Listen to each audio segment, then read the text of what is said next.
déjeme saludar a dos amigos de la casa para la mesa de diálogo que se viene. Saludo al maestro Ricardo Sevilla, miembro de esta familia Sin Censura y también coordinador de investigaciones especiales en Regeneración MX. Maestro, ¿cómo te va? Muy buenas tardes, muy buenas noches. Hola, querido Vicente Serrano, buenas noches, me va muy bien, muchas gracias. ¿Y tú cómo estás? Pues aquí, dándole duro como siempre. Y también veo que ya llegó Hamlet Almaguer, diputado de Morena, a quien saludo con mucho gusto. Gracias, diputado, por acompañarnos. Buenas noches, Vicente. Saludo a nuestro colega, compañero de panel y por supuesto a todo el auditorio de Sin Censura. Es un placer estar con ustedes de nueva cuenta y espero que tu gira por Estados Unidos haya sido muy, muy exitosa. No, y la que se viene, Hamlet, la que se viene. Estamos armando muchas travesuras. A ver, déjenme empezar con este tema. El viernes, aquí entrevistamos a Eurípides Flores, al diputado representante de Morena ante el INE, luego de que Lorenzo Córdoba, muy enojado, descompuesto totalmente, haya arremetido contra el representante de Morena que exhibía pues los gastos estratosféricos en asesores. Bueno, pues Lorenzo Córdoba sigue diciendo que está en peligro la revocación de mandato por el recorte presupuestal, pero también vemos a diputados como Sergio Gutiérrez Luna exhibiendo los presupuestazos. Les pagamos hasta comidas caras. Es un sinvergüenza Lorenzo Córdoba, salvo que tú digas otra cosa, Ricardo Sevilla. No, no solamente es un sinvergüenza, también es un tipo corrupto y bueno, no sería la primera vez que abre sus puertas, abre las puertas del INE a la derecha. Hay que recordar cuando le abrió las puertas a Claudio X González, lo dimos a conocer aquí en Sin Censura, lo dimos a conocer en Regeneración a través de un reportaje especial.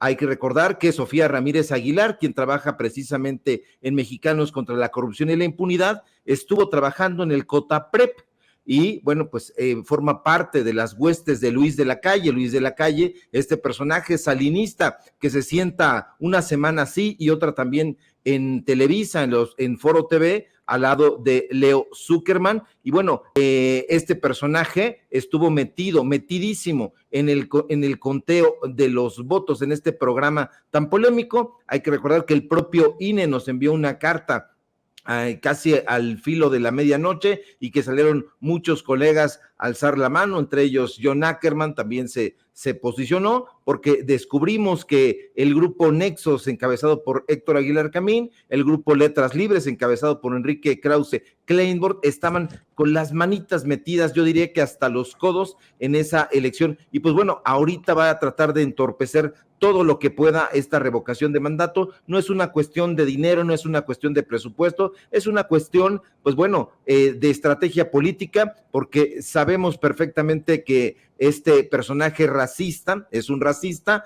no es algo que nos estemos inventando, son los datos duros, son las expresiones que ya dio a conocer en su momento una grabación que se filtró y que ahora recientemente en la Cámara de Diputados Gerardo Fernández Noroña también se las citó y que lo enfurecieron tanto al grado que se descompuso, trató de hacer risas y sarcasmo, pero no le salió. Yo creo que este es otro más de los ardides de los personajes que trabajan aliados con estos neoliberales de la cabeza de Claudio X González, la mafia que está metida e enquistada en la UNAM y de la cual ya estaremos dando cuenta próximamente. Así es, diputado Hamlet Almaguer, pues les está echando la culpa, básicamente, si algo sale mal, me curo en salud, me pongo el guarache antes de espinarme y va a ser culpa de los diputados que nos recortaron el presupuesto, dice Lorenzo Córdoba. No, bueno, coincido plenamente con Ricardo en cuanto a toda esta historia de los grupos de ultraderecha que están ahí enquistados en el INE. Y precisamente ellos son los que trabajan con Lorenzo Córdoba, por eso su jefe de oficina necesita 3,5 millones de pesos al año en salarios, por eso tiene esos asesores VIP que ganan más que los senadores de la República y que el propio presidente de la República, y Lorenzo Córdoba no tiene llenadera. En el anterior programa lo exhibimos y el día de hoy también en el Congreso del Estado de Jalisco tuvimos una sesión muy productiva con nuestros compañeros diputados locales. Nos reunimos los federales y los locales en el patio de este Congreso y precisamente uno de los temas que tratamos fue el de los excesos del INE y el presupuesto tan favorable que llegó para el estado de Jalisco. En la anterior ocasión pudimos compartir con ustedes pues las láminas que dejan muy claro el presupuesto del Instituto Nacional Electoral no puede ser el mismo para el año 2021 cuando solamente tuvimos 30 entidades federativas con elecciones concurrentes, 15 gubernaturas, por supuesto la renovación de la Cámara Federal de Diputados. Este fue el calendario del 2021, ahí está todo el mapa con todas las elecciones que tuvimos a nivel nacional. Para esto Lorenzo Córdoba necesitó 24,000 millones de pesos, que de por sí ya era un exceso, y ahorita me gustaría que pudiéramos ver el calendario del 2022. Y Lorenzo dice que para estas elecciones en esos 6 pequeños estados necesita la misma cantidad de dinero que para 30 elecciones estatales y 15 gubernaturas. Las 6 entidades solamente representan el 15% del padrón nacional. No puede ser posible que solicite el mismo dinero para hacer este trabajo. Lo único que quieren es seguir robándole al pueblo de México. Seguirse sirviendo con la cuchara grande. Déjenme invitar a la mesa de diálogo al querido Manuel Pedrero, el más joven de nuestros carnalitos de esta familia sin censura. Manuel, qué bueno que te sumas ya a la transmisión. ¿Cómo te va, Manuel? Hola Vicente, muy buenas noches. Ricardo, diputado, muy buenas noches a todos nuestros amigos que nos están viendo en Sin Censura. Muy bien, llegando aquí a las prisas, pero ya llegando, escuchando las opiniones sobre el tema de Lorenzo Córdoba, y coincido plenamente con todo lo que se está diciendo.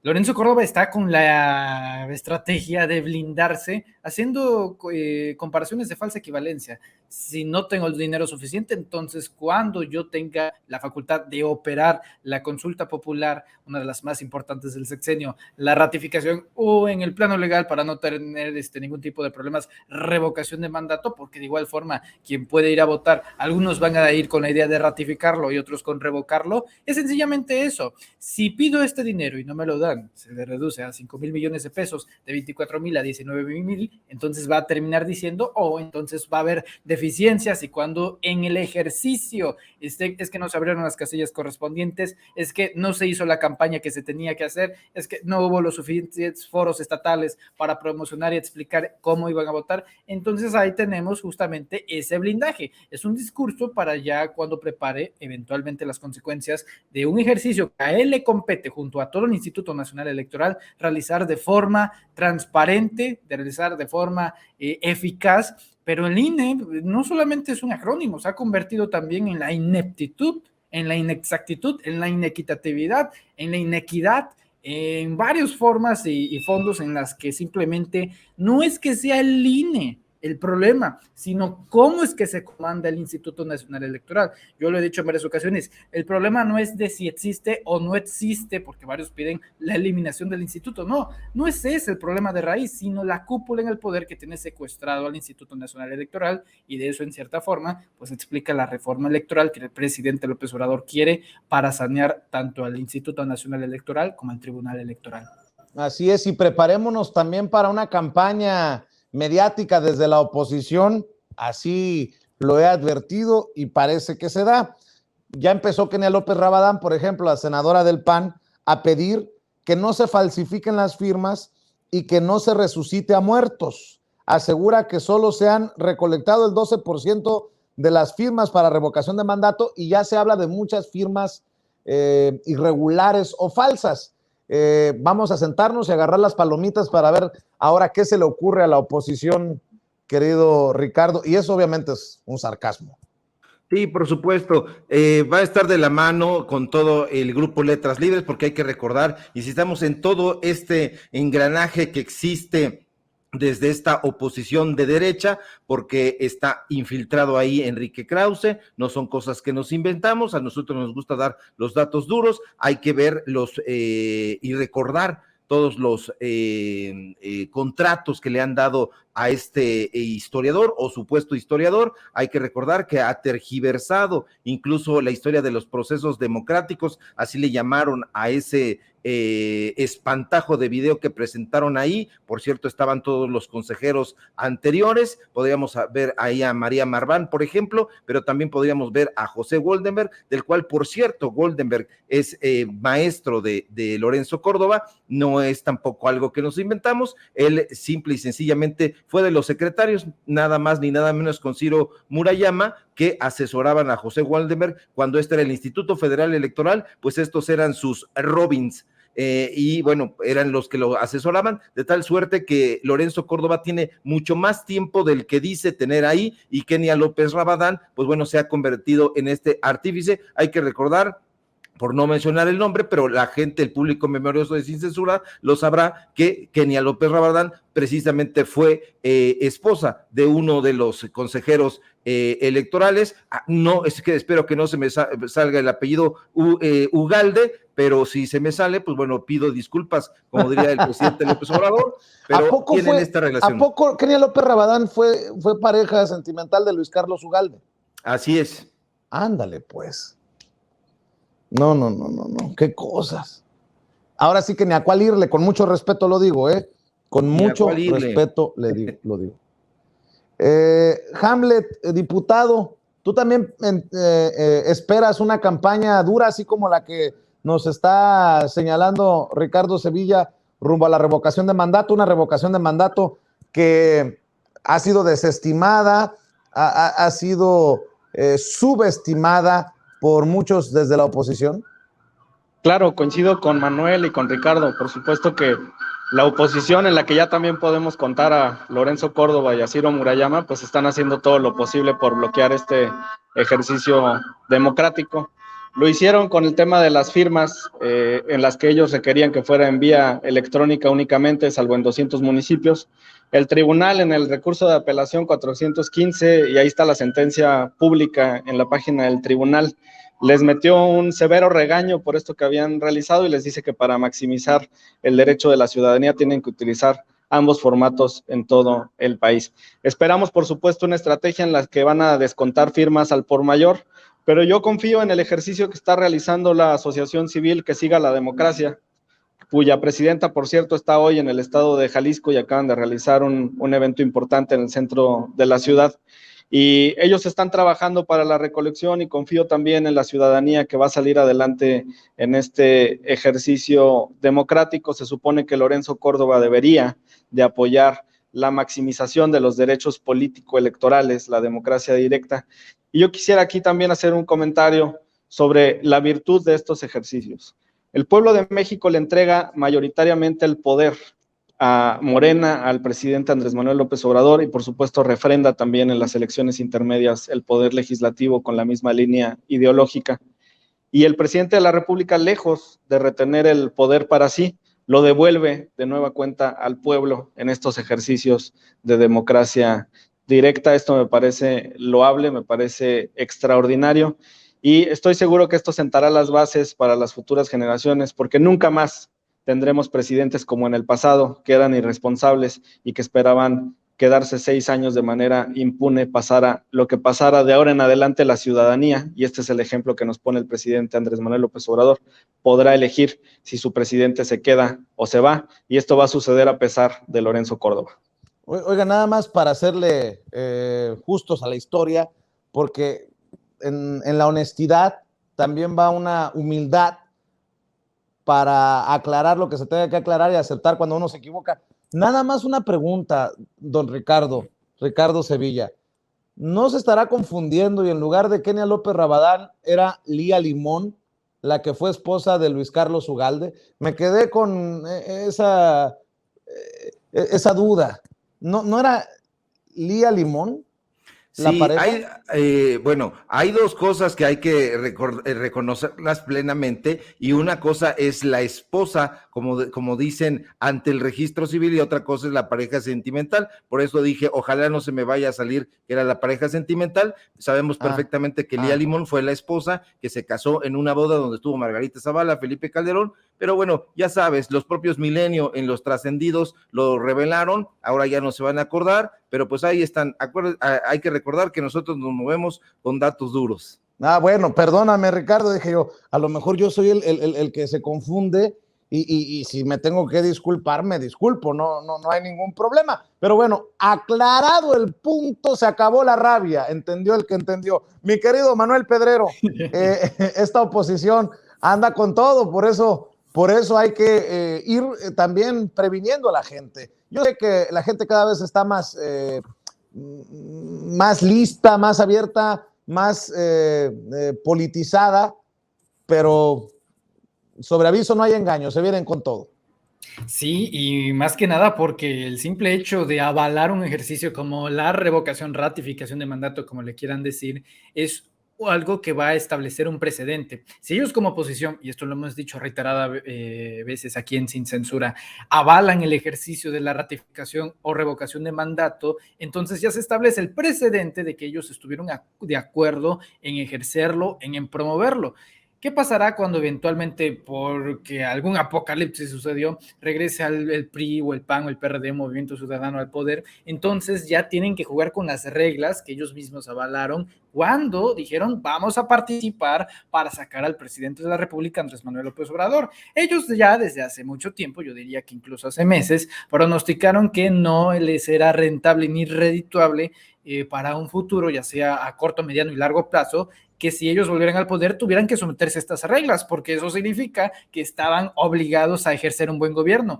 Por semántica y por sentido común, todos los gobiernos que son electos deberían de hacer un buen gobierno y no tener corrupción y básicamente someterse a la voluntad de la gente. Pero como ellos no están acostumbrados a eso, simplemente es una idea que van a desechar. Ahora, ¿cuál es la nueva estrategia? Ya no avalar o criticar el ejercicio de la revocación o de la ratificación, sino ahora criticar y destruir supuestamente la ruta la cual va a aprobar la revocación de mandato, en este caso las firmas. Y no es gratuito que Kenia López Rabadán, bueno, hagamos un ejercicio de memoria. Kenia López Rabadán, panista, es del mismo, nada más para recordarle a Kenia López Rabadán cuál ha sido el último logrillo ahí por parte de Acción Nacional en temas de, por ejemplo, presidenciales. ¿Cuál fue una de las últimas candidatas panistas a la presidencia de la República? Sí, muy independiente, pero no del panismo ni de su esposo, y hablo claramente de Margarita Zavala. Ahí sí no importó, y dudo mucho que encontremos alguna declaración de López Rabadán diciendo, no, es que ahí hubo hubieron anomalías, irregularidades en tema de la concentración de firmas. No se vio muy claramente si fue de personas muertas, cosa que ella ahora está acusando a Morena y a todos los integrantes de la sociedad civil que están haciendo un esfuerzo de la misma forma que lo hicieron en 2020 para reunir las firmas necesarias para acreditar el ejercicio del juicio de expresidentes. A mí me queda claro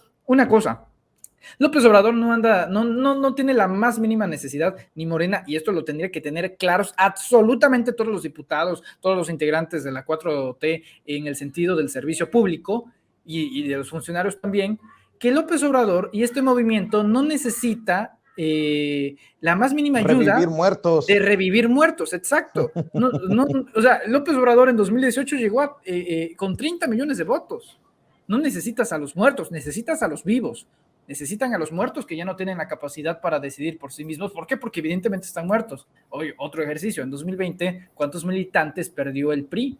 5 millones, tenían 7 millones y actualmente andan en 2.100.000. ¿Por qué? Porque resulta que la gran mayoría de ellos estaban muertos, ¿no? Y sería exactamente lo mismo con Acción Nacional. Oye, ¿a cuántas centésimas están a punto de perder el registro por falta de militantes? Es exactamente lo mismo. No están en la posición como para decir, es que a ustedes les faltan firmas. No, a ustedes les hacen falta. Nada más que sí, eso sí debe de ser una garantía, una mejor coordinación para todos los elementos que estén juntando firmas para el ejercicio. Así es. Bueno, vamos a cambiar de tema, si me permiten.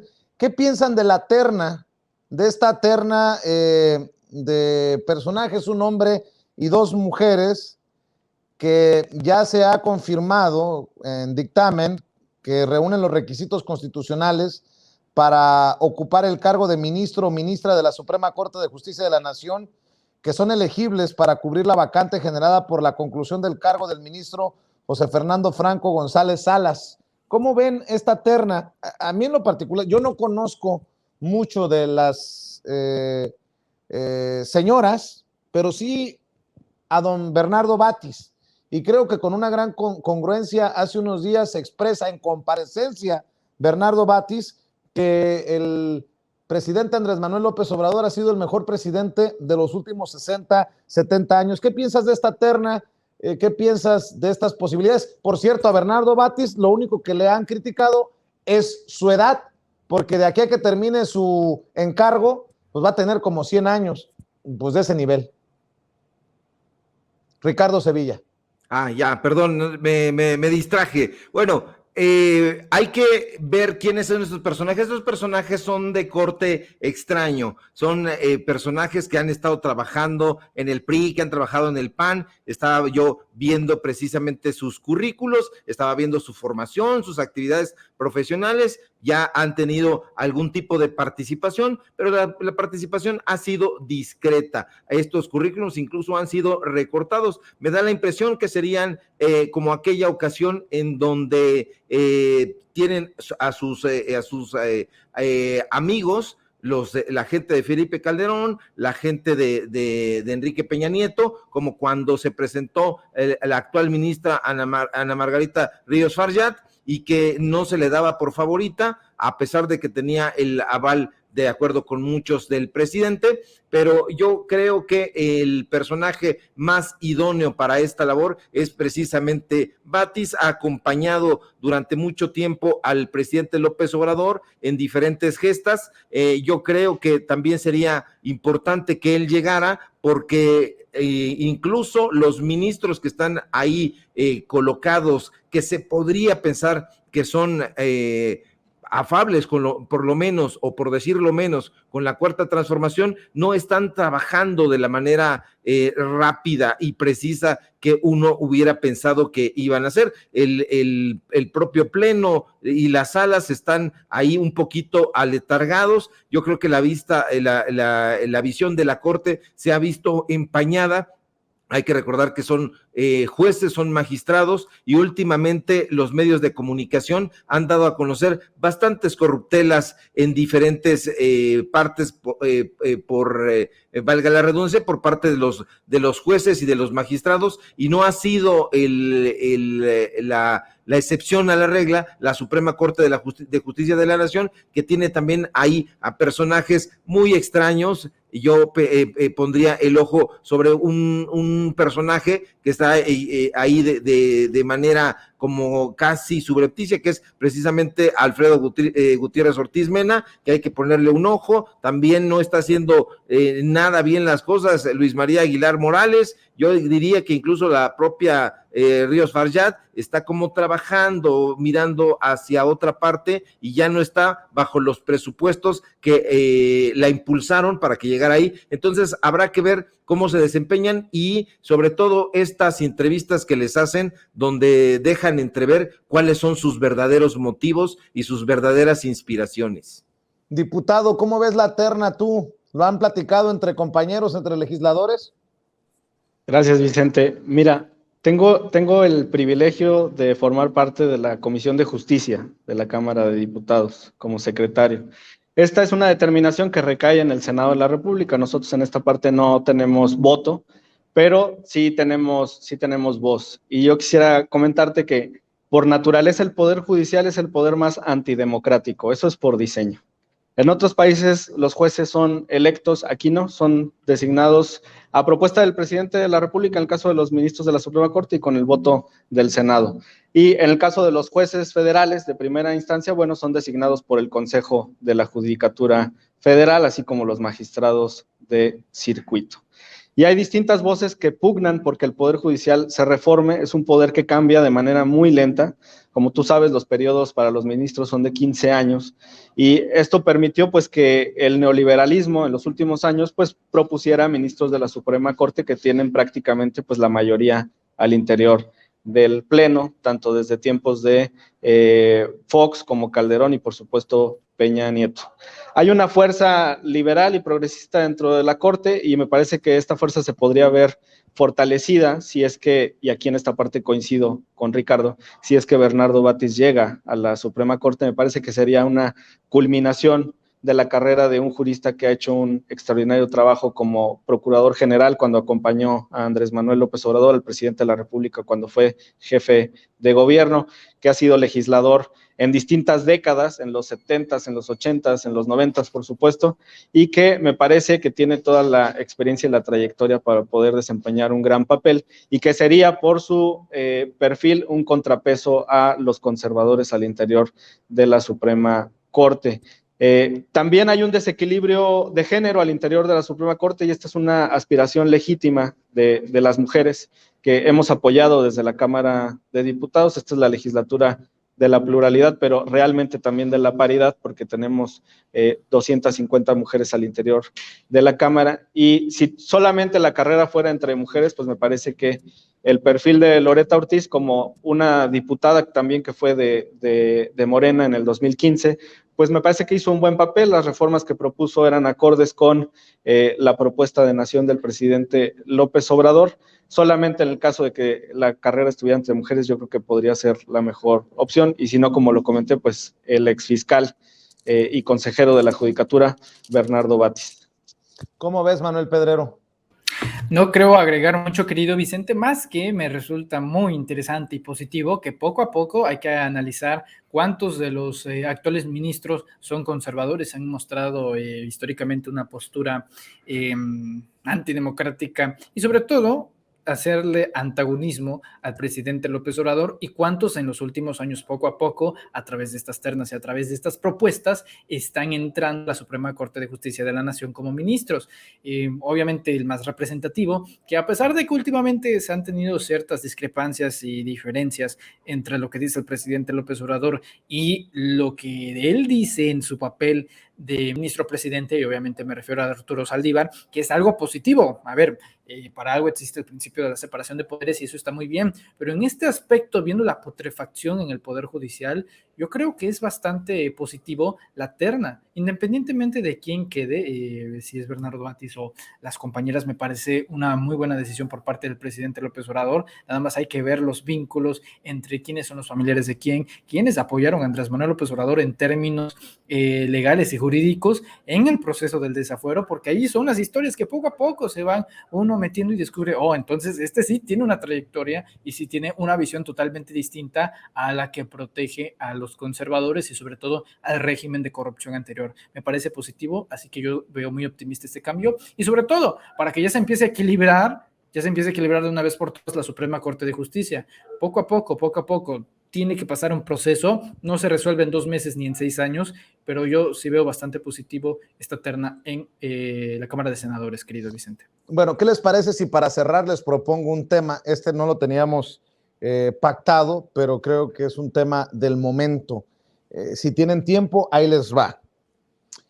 La entrevista de Claudia Sheinbaum con el periódico El País ha levantado mucho polvo, muchas reacciones a favor y en contra, sobre todo porque se trata del periódico El País de España, ese periódico que ha sido señalado por el presidente Andrés Manuel López Obrador de golpeador, de hacerle el caldo gordo a las empresas españolas como Iberdrola.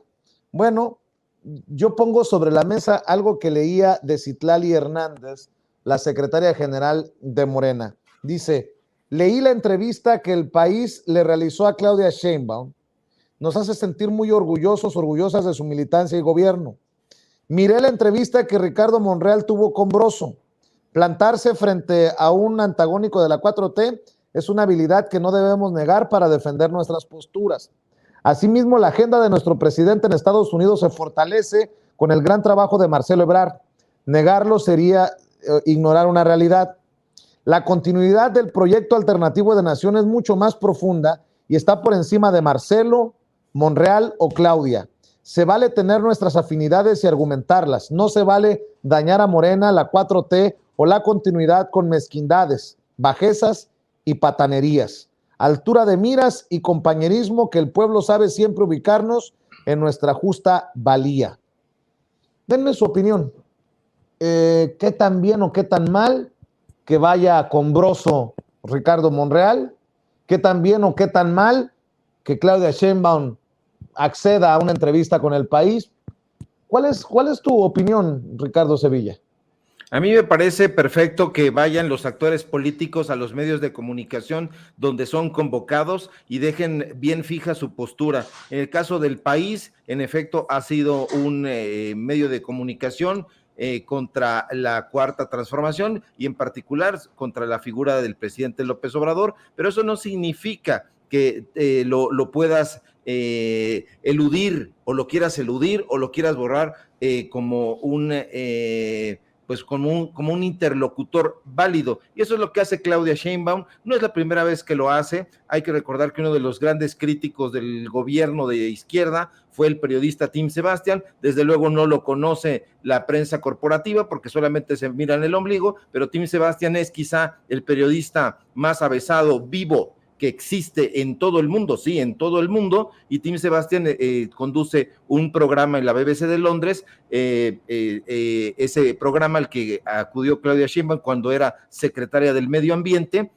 Le hicieron preguntas muy, muy fuertes. Tim Sebastián es uno de los entrevistadores más arrojados, más beligerantes, y Claudia Sheinbaum se sentó ahí con él, dialogó con Tim Sebastián en un programa que se llama Hard Talk. No lo conocen, no leen más allá del Universal y de las cositas que publican sus amigos de Letras Libres en El Financiero y esas cosas, pero a mí me parece que Claudia hace muy bien en sentarse con El País, con Bloomberg si lo requirieran, y yo creo que en algún momento será importante que dejemos a un lado estas vendetas personales y que si a la gente no le gusta leer el País, que no lo lea, pero que si sabe perfectamente cuál es la línea de ese medio de comunicación, no tiene ninguna trapacería, a menos que estuvieran pagando, pero yo no creo que sea el caso. A mí me parece muy bien lo que han hecho estos personajes. Yo no lo vería tan positivamente en el caso de Monreal, porque me parece que la presentación que hace Broso, el payaso tenebroso, pues es una presentación a modo, pero en el caso de Claudia Sheinbaum es un diálogo, es una entrevista y da a conocer sus presupuestos, de modo que lo veo muy bien. Así es, una cosa es, con mucho respeto lo voy a decir, y no tiene nada que ver con mi favorito o favorita, pero una cosa es una entrevista de Claudia Sheinbaum con El País y otra cosa que Marcelo Ebrard le mande felicitaciones a Sergio Sarmiento en Twitter. Hay niveles, creo yo. En su momento lo critiqué, pero ahí está. Diputado, ¿cómo ves tú esta situación que ha puesto patas para arriba a muchos, incluso dentro del movimiento de Regeneración Nacional? Gracias, Vicente. Mira, primero una disculpa porque se fue la luz aquí en el edificio en el que estoy. Estamos en la sede de Morena en Jalisco y parece que nos vinieron a hacer una travesura los naranjas y ya no hay ahorita luz, pero lo bueno es que estamos con datos en internet. Pues le voy a pedir a mi equipo que por ahí busque una fotografía tuya para poder tenerte al menos en fotografía, compañeros. Les encargo una fotografía de Hamlet Almaguer, una de las que teníamos hace unos minutos. Y bueno, pues son cosas que pasan, Hamlet, son cosas que pasan. Permíteme vestir tu opinión con una fotografía para que quede ahí. Cuando la tengan, compañeros, avísenme. Ya teníamos una de Hamlet por ahí sentado. La vi hace unos momentos, hace unos minutos. Cualquier fotografía de Hamlet para que no quede en negros. Esto que ocurre en la televisión, en la radio y en las redes sociales, en vivo y en directo, en las transmisiones en vivo y en directo, se le va la luz, pues no tenemos control, ni Hamlet, ni nosotros. A ver, compañeros, suéltenla, por favor, si la tenemos por ahí ya, la fotografía del diputado. Ya la teníamos, compañeros, habíamos estado trabajando con ella. Bueno, mi querido Hamlet, ahora sí escuchamos tu opinión. Sí, muchas gracias, Vicente. De nuevo cuento una disculpa con el auditorio. Pues mira, hay terrenos para llevar a cabo este diálogo y evidentemente el de los medios de comunicación es una vía. Depende, te diría yo, no tanto del medio como del mensaje que se dé. Si el mensaje es congruente con la visión de transformación, con la lucha, con esta revolución pacífica que estamos llevando a cabo, yo no veo ningún problema en que se acceda a esos medios.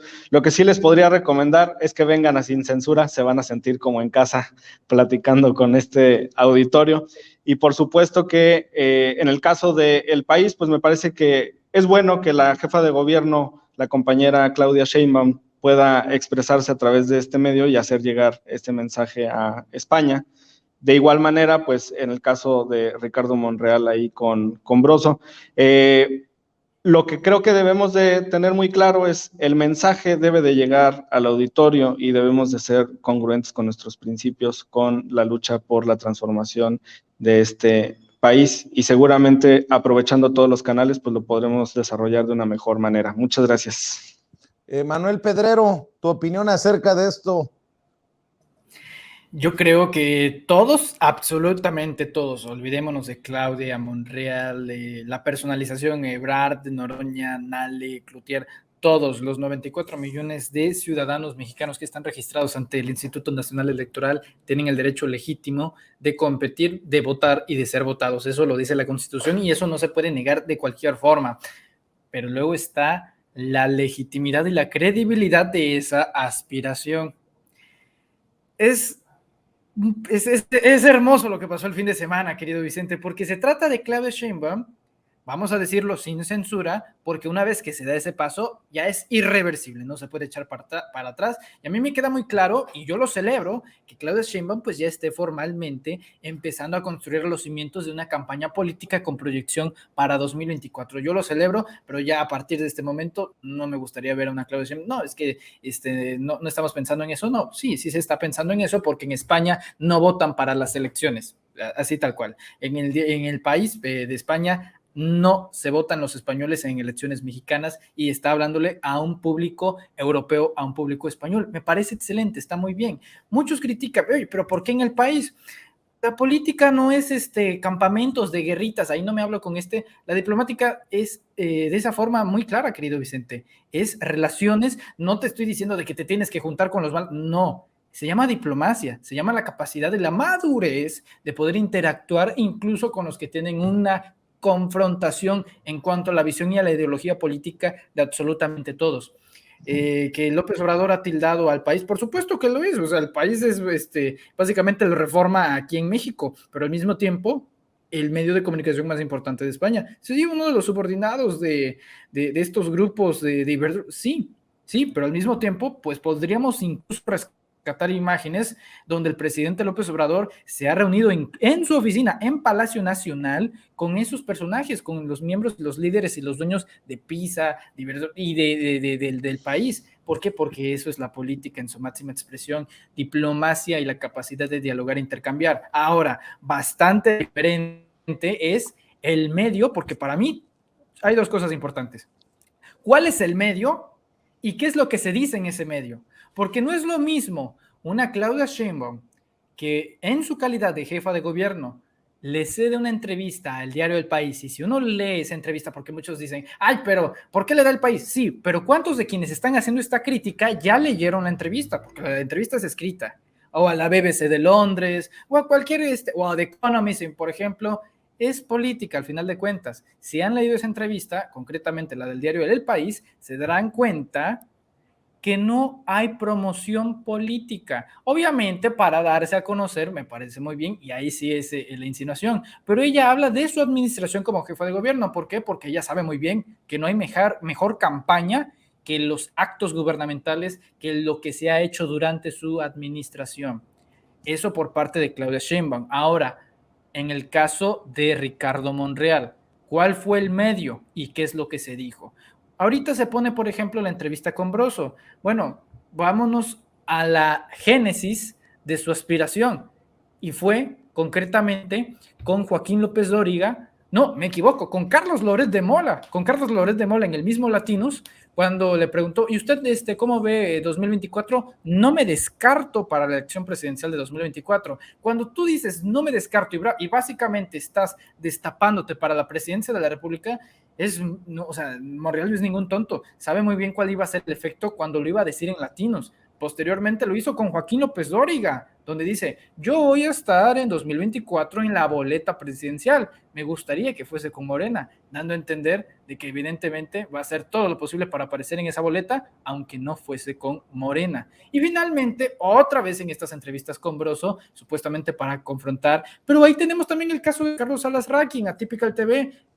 Alasraqui le dijo, oye, López Obrador nos está polarizando. Y él dijo, sí, te acepto lo de la polarización. Sí es el medio, pero también qué es lo que se dice en el medio. Y en el caso de Monreal, constante y sistemáticamente le ha dado la razón y ha dado mensajes a los grupos conservadores mediáticos que antagonizan contra el presidente López Obrador. No así el caso de la jefa de gobierno, Claudia Sheinbaum. Son dos visiones totalmente distintas. O la de un Ricardo Monreal que quiere elecciones primarias y la de una Claudia Sheinbaum que está de acuerdo con el método de la encuesta que propuso el presidente de la República. Mientras tanto, ¿dónde está Marcelo Ebrard? Marcelo Ebrard está trabajando. Hoy se inauguró en Estados Unidos, en Nueva York, la calle México Tenochtitlán. Ahí estuvo con el alcalde de Nueva York, ¿no? Inaugurando calles, México Tenochtitlán, presidiendo el Consejo de Seguridad de la ONU. Ebrard en su momento, mira, si ahorita se asustan por el tema, le dio una entrevista al País, de Economist, se van a asustar entonces cuando vean en qué medios va a ir Marcelo Ebrard, porque Marcelo Ebrard tiene amigos en todo el mundo. En todo el mundo. Así que cuando lo veamos ahí en el Le Monde y ahí en otro, en Bloomberg, entonces ya verán que siempre se trató de esto, política. Se van a promocionar. Está muy bien. Imagínate en Le Monde, Marcelo Ebrard. Mi querido Manuel Pedrero, ¿por qué no cerramos invitando a la gente para que te siga en redes sociales y para que te apoye? Te veo muy activo y qué bueno en tus diferentes trincheras. Y ojeroso, con mucho gusto, querido Vicente, aquí a la orden en Sin Censura. Los invitamos a que se suscriban al canal de YouTube Manuel Pedrero y que no se pierdan todos los días a las 4 de la tarde Sin Máscaras, el noticiero con nuestro querido Hans Salazar, y en Twitter como @YoSoyPedrero, en Facebook como Manuel Pedrero, y finalmente tenemos un Instagram ahí, @ManuelesPedrero. Como siempre, Vicente, te agradezco mucho la invitación y a todo el equipo que hace posible Sin Censura, al igual que toda la audiencia. Fuerte abrazo. Un abrazo, gracias Manuel. Diputado, ¿en dónde te pueden seguir a ti? ¿Sigues por ahí o ya te fuiste? Sí, Vicente, aquí estamos todavía. Muchas gracias. Gracias, Manuel. Gracias, Ricardo, por haberme permitido compartir con ustedes estos momentos. Me pueden encontrar en Twitter como Hamlet_Almaguer. Ahí vamos a difundir todas nuestras actividades, por supuesto, nuestro quehacer legislativo, y también en Facebook como Hamlet Almaguer. Gracias, diputado. Vicente. Y oye, por cierto, ¿cómo va la cosa allá en Jalisco, en Tlaquepaque?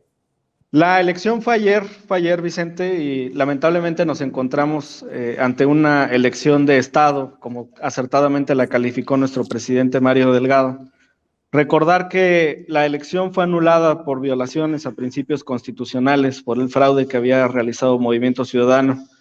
Y después de esto, pues el Congreso del Estado de Jalisco controlado por Movimiento Ciudadano, emitió una convocatoria exclusivamente para mujeres.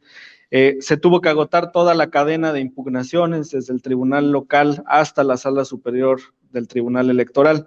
Fue la sala superior la que le permitió a nuestro candidato Alberto Maldonado competir, pero pues perdió más de 5 semanas luchando por el derecho a aparecer en la boleta como parte de esta elección de Estado. 2 días antes de la jornada electoral, el Instituto Electoral y de Participación Ciudadana de Jalisco le dictó medidas cautelares al gobernador, le ordenó bajar 39 tweets porque estaba alterando la inequidad en la contienda, y pues lamentablemente el resultado de ayer, según el PREP, genera una ligera desventaja para nuestro candidato Alberto Maldonado, quien está analizando de nueva cuenta las acciones legales a tomar. También así lo manifestó nuestro delegado en el estado, Fabio Castellanos Polanco, quien está en funciones de presidente.